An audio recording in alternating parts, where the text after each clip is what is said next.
we send it forward to a bipartisan ballot processing team. What that team is that team sits over there. It's a bipartisan team, different parties sitting across from each other, taking those ballots out of the green affidavit envelopes, making sure that the ballot isn't damaged, making sure that it's not torn, making sure that it doesn't have red ink on it, making sure that it doesn't have coffee on it, anything that would inhibit it from being tabulated. So as I mentioned, we've already processed those, and that was about 86,000. We've sent those ahead to the board for tabulation. Now, we also received approximately 50,000 early ballots on Monday. So those were dropped off and received on Monday. Those ballots are currently undergoing processing. So again, they've already undergone that signature review process. They've been signature verified. They've gone through that audit queue, and now they're with the bipartisan team. We will have those done today, and then they will be moved forward to, again, the board for tabulation.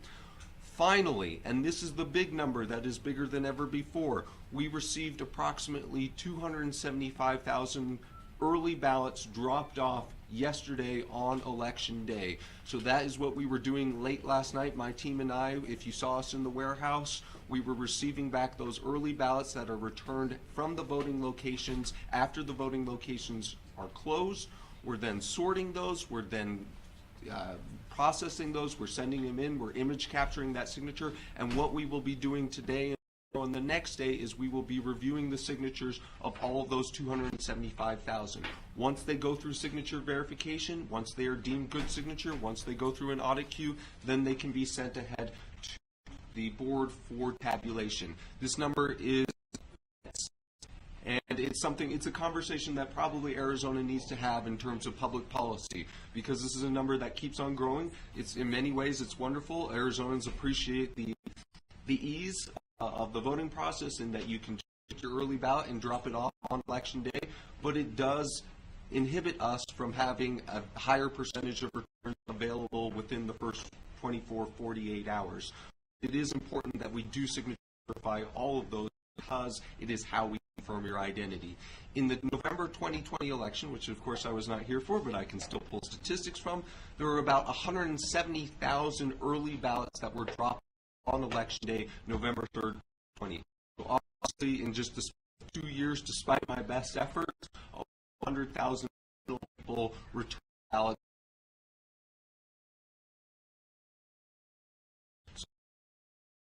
The world of early voting, and I'm now going to turn it over to Bill for tabulation.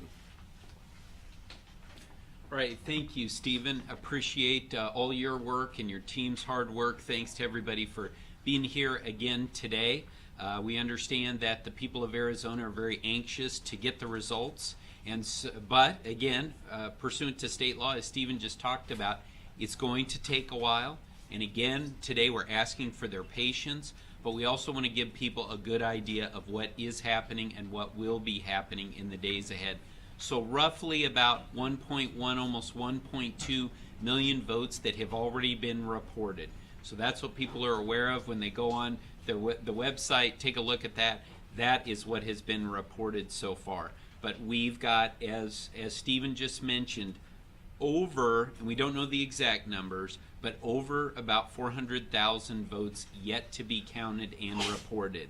And that's going to be taking place, and those are mainly, as Stephen mentioned, these are mainly the early votes that have been dropped off since Friday, including yesterday's very large number of at least 275,000. So again, that process is going to go on the recorder's side of the house, and when they have gone through that full verification process, then they will be turned over here to be tabulated.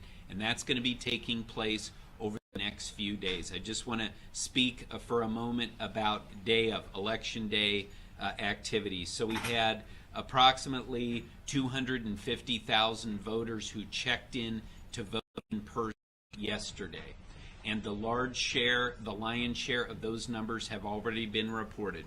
They were reported last night into the wee hours of the morning, and we want to say a huge thanks to the team back there for all that they did, everyone out in those vote centers, the poll workers, in getting all of those figures in. Of course, you all learned about the Box 3 yesterday. And again, here on what Box 3 is, these are the ballots in-person ballots yesterday that were not read into the tabulator. We have approximately 17,000 of those ballots that were in box 3. So we want to set expectations on that. First thing is the team here now is going through the quality assurance on those ballots, making sure that we don't have any double counts, making sure we know exactly what we're looking at here.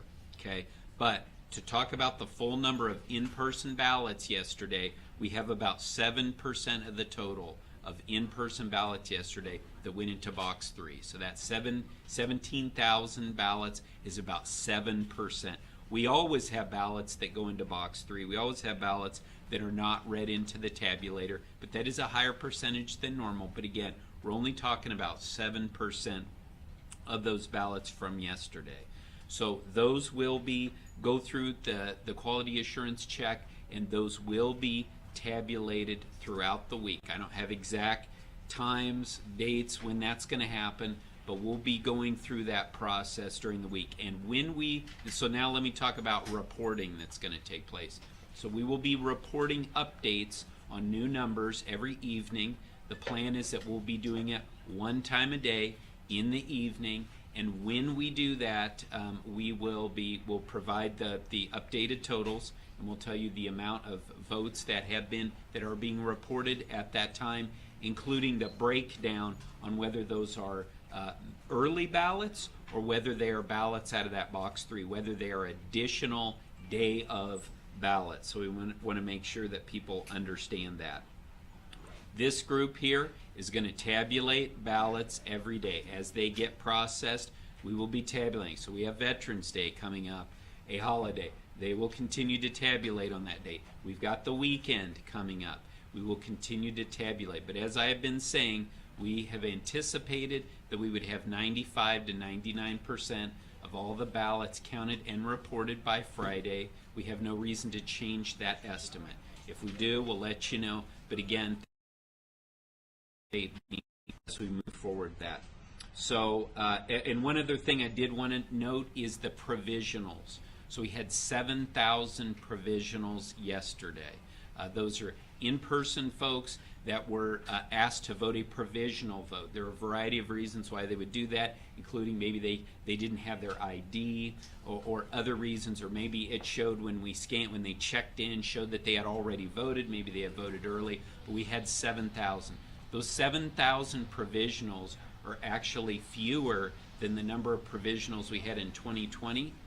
And in 2022, we actually had more people voting in person day of than we did in 2020. So again, those numbers are excellent, very low numbers in provisionals compared to historic numbers. So with that, we'd be happy to open it up for any questions that you might have for Stephen and I. Sarah?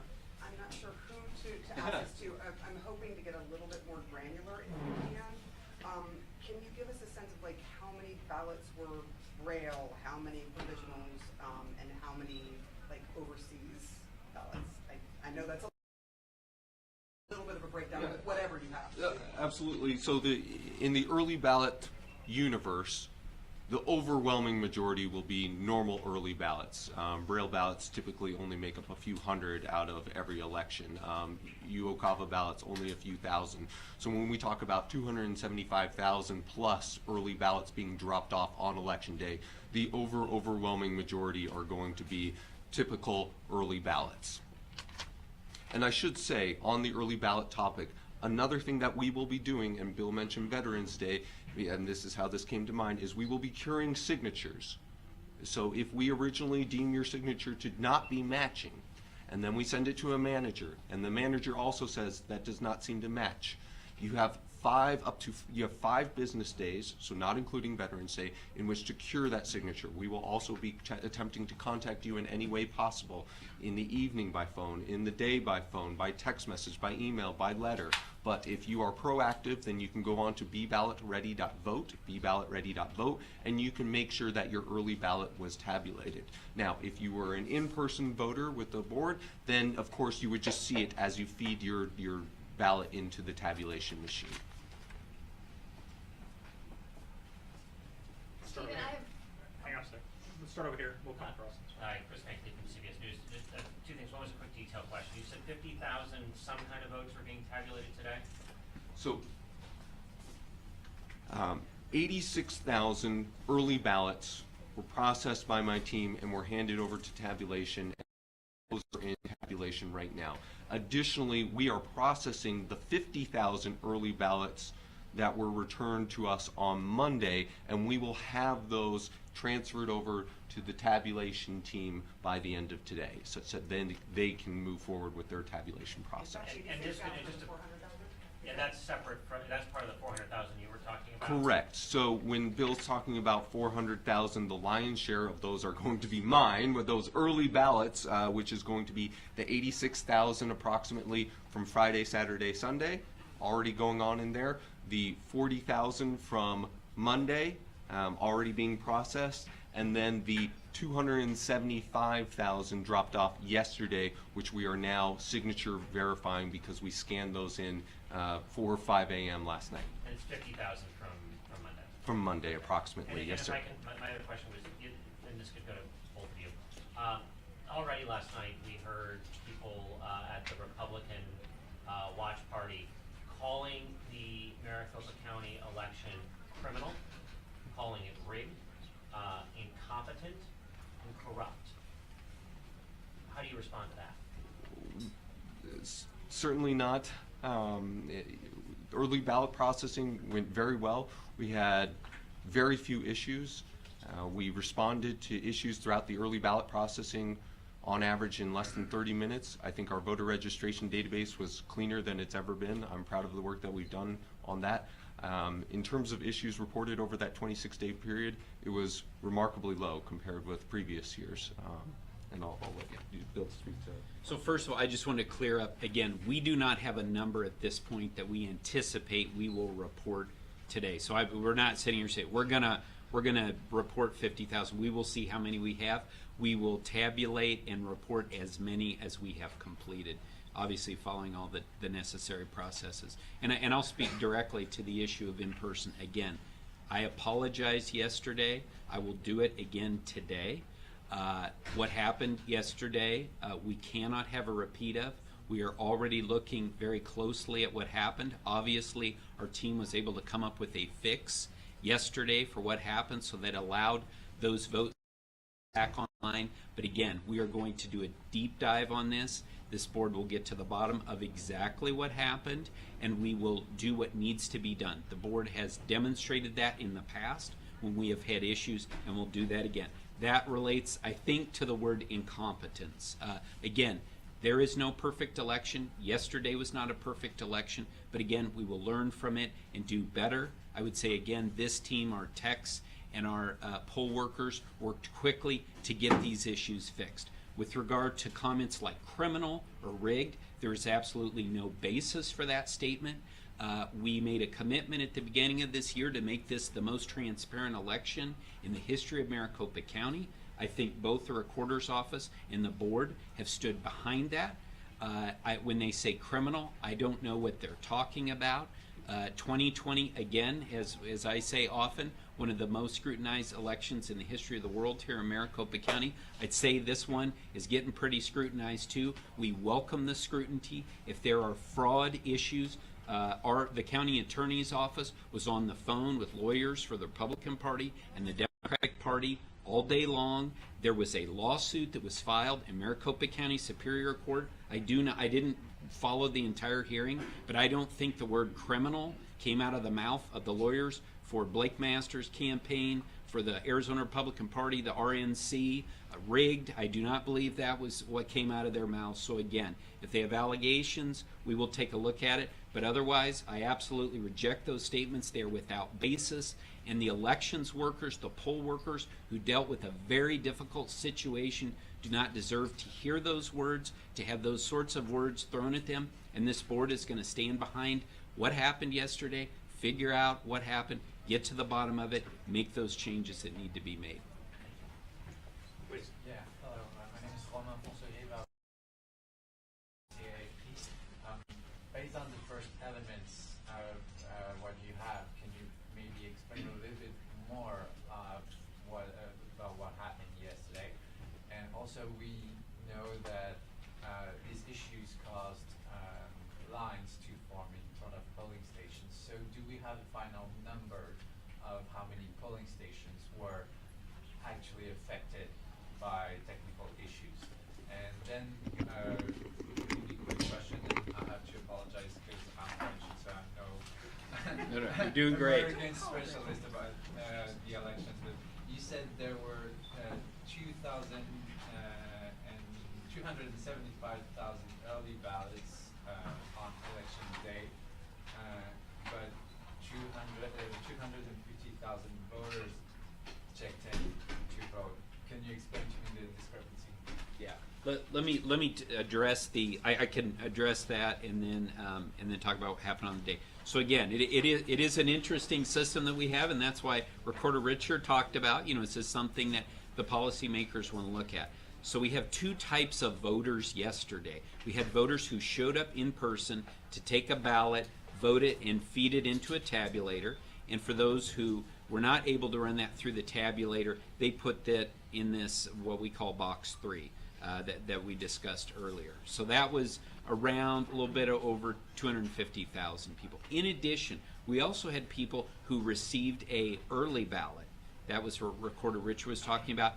As opposed to going in and feeding a ballot through the tabulator, they actually brought in that ballot that they already received in an envelope and just dropped it off and then walked away. So those are those two universes. Again, as we discussed yesterday, the issue was that we had so again, we had 223 vote centers yesterday. At the high point, we had in the 60s, around 67 centers that had 1 or 2 tabulators that were having intermittent problems with reading the ballots, and so that was sort of the high point. In the early afternoon, our techs and our poll workers were able to determine and identify an issue which dealt with the printer and the fact that the timing marks were not being printed on the ballot as dark enough to be read by the tabulator. Once that issue was identified, then over the next few hours, those vote centers came back fully operational with both of the tabulators working. There were lines yesterday. There were a lot of people. I just said this. Let me underline this point. 2020 was a presidential election with very high voter turnout.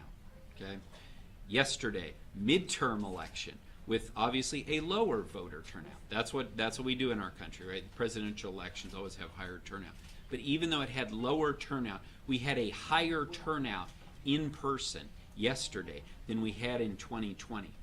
So, as a result of that, there were a lot of people voting, and we told people there may be lines. There were lines that developed in Maricopa County approach, so they can vote by mail, they can vote early in person before election day, or they can vote in person on election day. So that was part of why we had lines. We had a lot of people. But certainly the issues with the tabulators did lead to longer lines. But there were many of, 80% of the vote centers did not have these issues at all. Many of the vote centers had no lines or very short lines, and we have spent the past few weeks talking about that there were going to be these 223 vote centers. People should look at the various options of different vote centers to go to, and in fact we even had information on locations.maricopa.vote about what the wait times were in those different locations. And what was the total number of in-person voting yesterday? Sorry. Total number was about 250,000. 230,000? Okay, 230,000. Yes. Do you expect any more litigation from GOP officials? There could be. Again, this is sort of the way of the world in elections, especially close elections.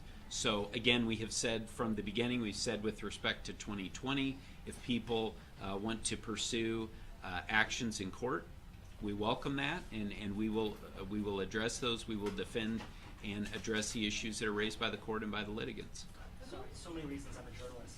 Could you just give me the full number? So 200, I've already forgotten, in person, and then total number of votes with mail-in and... Yeah, absolutely. So we had 230,000 in-person votes yesterday. we have had about just under 1.2 million total that have been reported, and we're anticipating a little bit, somewhat over 400,000 more to be reported in the coming days. Of the 17,000 ballots that were put in box 3, are those able to be read on the machines here? Do they have to be duplicated? Are they going to have to be hand counted? And that's where I talked about, we're going through the quality assurance on that right now. So we will be able to, we'll review those and determine what exactly needs to be done with those. Okay, so that's not known right now. That's not known at this point. One other question. Who would you say is responsible for the issues that happened yesterday? Well, again, we're a team here at Maricopa County. We all work together on these issues, and again, yesterday was in-person voting. That does fall within the Maricopa County Board of Supervisors, but the focus yesterday was determining what the issue was and to address it. That's what we did, and again, we're going to do a deep dive on exactly what happened. We know it had to do with the printers, and we will get to the bottom of it. This board is committed to doing that. I ask this because there's one particular candidate that has already expressed an eagerness to declare victory here.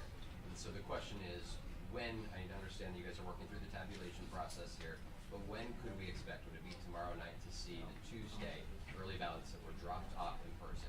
Can we expect to see at least a certain amount of that batch appear tomorrow? So I will tell you from the component that I'm responsible for, which is scanning those in, signature verifying. We've already scanned them in. We did that between 4 and 8 a.m. We are doing the signature verification. As soon as we do the signature verification, they will go to that ballot processing. They will get to the tabulation crew tomorrow. Whether or not they are able to load all of those up, I won't speak for the tabulation team, but we will have them, many tens of thousands of those signature verified by the end of today. By the end of today? Ballots. Exactly, but then they will be sent to the tabulation team tomorrow. Tomorrow? Yes. And are we looking at 7 p.m.? Is that kind of our target for announcing time? Yeah, we haven't set that time, but it will be in the evening, and we'll let you guys know. Any other questions? All right, if you have anything, if you have anything technical or something you want us to follow up on, a number that you didn't quite understand, and how a lot of this stuff is still being counted, verified, and we talked a lot about the 17,000 ballots, that went into box number 3. Those are going through a process. I believe Scott Jarrett did tell us that, or he believes that we have no reason to believe that these will not be counted by the central count tabulators. These are different kinds of machines that work in a different way, and we expect they'll be tabulated in that way. But they'll keep working through that process, and we'll give you guys updates as quickly as we can, okay? But if you have something technical, please reach out to myself or Matt or another member of the team that's around here, okay?